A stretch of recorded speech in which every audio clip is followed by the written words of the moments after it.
যখনই বিপদে পড়ে যাবেন আপনি আল্লাহ তাআলার খাস একটি নাম ধরে সাহায্য চাইবেন, বিদ্যুতের গতিতে আপনি সাহায্য পেয়ে যাবেন, আপনার বিপদ মুহূর্তের মাঝে দূর হয়ে যাবে। ব্যবসা বাণিজ্য লস, সার কাছে শুধুমাত্র শত্রু আর শত্রু বিপদে আপনাকে গ্রাস করে রেখেছে, কোনো কাজেই যেন সফলতা নাই, যেটাতে হাত দেন সেটাতেই লস, কোনো কিছুতে আপনার সাফল্য নাই, সন্তান কথা শোনে না, স্ত্রী কথা শোনে না, পরিবার পরিজন নষ্ট হয়ে গিয়েছে, কিভাবে আপনি বাঁচবেন? প্রবাসে আটকা পড়ে গেছেন, আসতেও পারেন না, কোনো কাজও পাচ্ছেন না, আপনি আমলটা করেন।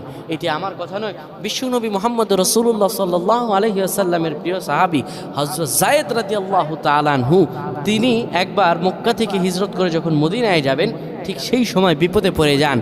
ওনাকে একটি লোক বিপদে আটকে ফেলে এবং ওনাকে হত্যা করার চেষ্টা করে। তখন তিনি আল্লাহ তাআলার এই খাস নামটি ধরে সাহায্য চেয়েছিলেন, আল্লাহ তাআলা তাকে বিপদ থেকে মুক্ত করেছেন। সুবহানাল্লাহ। সেই দোয়াটা কি?